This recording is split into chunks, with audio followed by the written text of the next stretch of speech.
Hi, I'm Tony Van Veen, CEO of Discmakers. Merry Christmas. Besides the presents on your wish list, I hope Santa brings you joy, relaxation, peace of mind, and good health. This is my last Indie Music Minute for 2023. I don't know about you, but the year sure has flown by here at Discmakers World Headquarters in scenic Pensacola, New Jersey, right across the river from Philadelphia.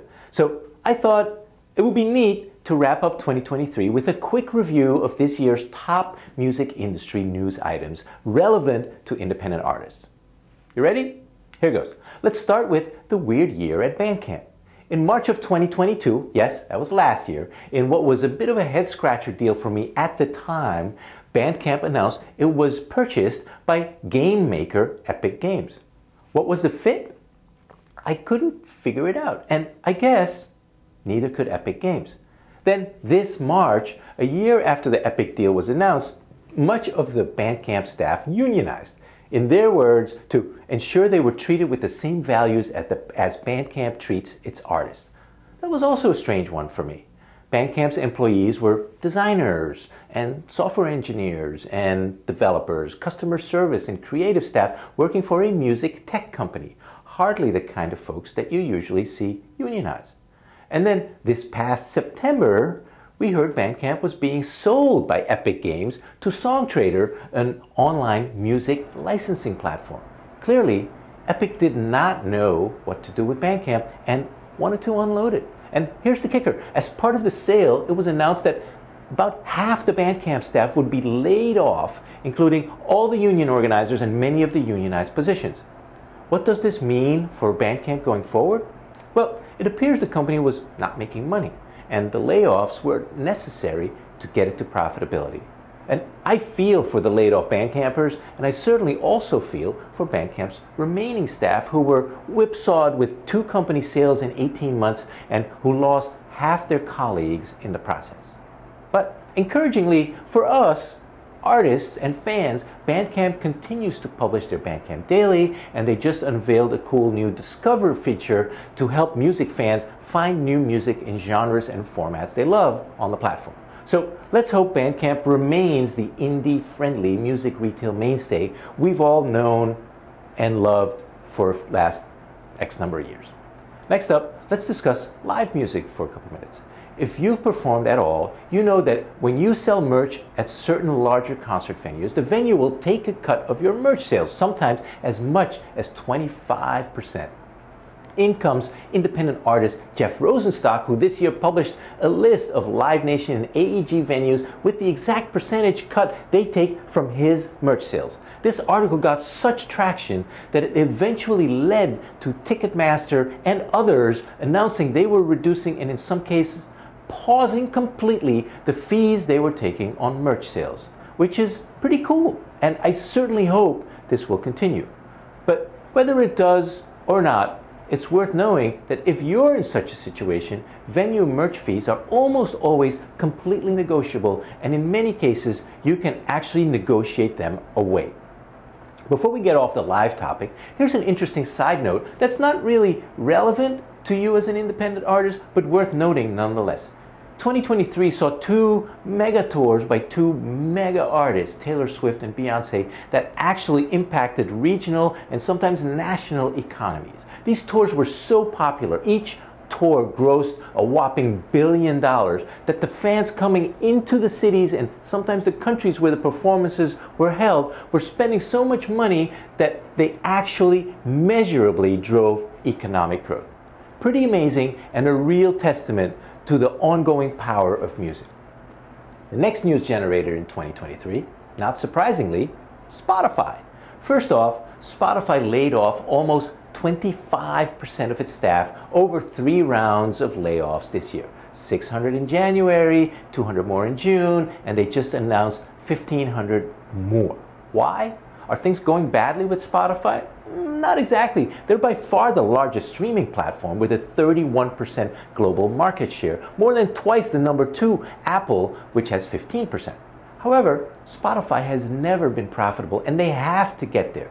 As streaming subscriber growth levels off, the main ways to become profitable are to reduce costs or to raise prices. And since Spotify is hesitant to drive big price increases in a competitive streaming market, they are opting to lop off 25% of their heads. Perhaps a bigger Spotify news item for you is that 2 months ago they announced a number of new policies to combat fraud, including stiff penalties for distributors supplying fraudulent tracks or driving fraudulent streams. The distributors hate this because at a $10 penalty per track, this can literally cost each of the major distributors millions of dollars per year. And while those distributors can certainly crack down on fraudulent tracks, they can't possibly know which of their legitimate artists might use a streaming farm to boost their stream count.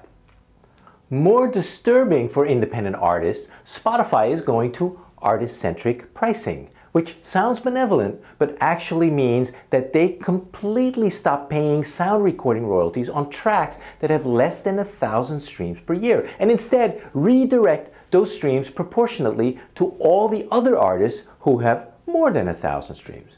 This artist-centric pricing, which is a pretty way to refer to what I call stealing, was pushed by the major labels. And you get one guess who stands to benefit the most. While the redirected dollars for each track may not be big, this will impact close to 2/3 of all the tracks on Spotify, which will now not monetize at all. And the aggregate dollars will be big. Spotify expects to redirect $1 billion over 5 years out of your pocket into Universal, Warner, and Sony's already much deeper pockets. So unfair. Okay, calm down, Tony. Let's move to the next item. CD Baby just last week shut down its physical distribution center after 25 years of selling independent CDs and vinyl.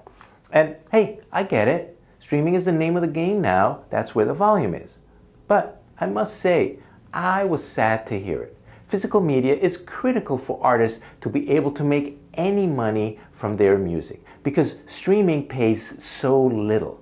And CD Baby was pretty much the only outlet that would actually distribute an artist's CD to retail stores.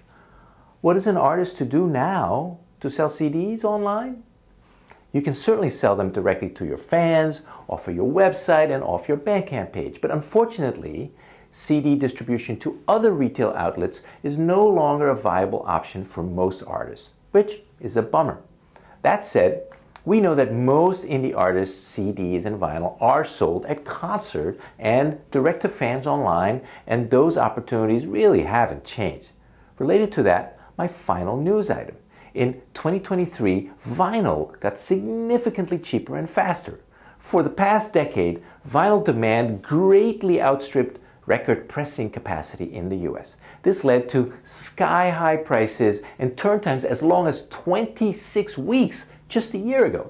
However, in the past 2 years, significant capacity was added to the vinyl industry. There are now 40 record pressing plants in the country, if you can believe that. With all that added capacity, turn times have come way down to below 8 weeks. And prices have come down too. We at Discmakers dropped our prices significantly, and we are now the only company to break the magical $1,000 price point, introducing 100 LPs and jackets for just $999 late this summer.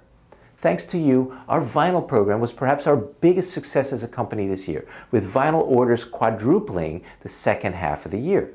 So, whether it's vinyl or CDs, when you need to monetize your music, we're here for you.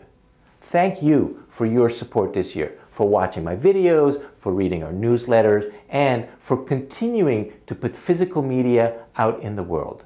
It means everything to us. Merry Christmas from the bottom of my heart and the hearts of my 213 colleagues here in Pennsauken and around the country. We wish you a very happy 2024. See you next year.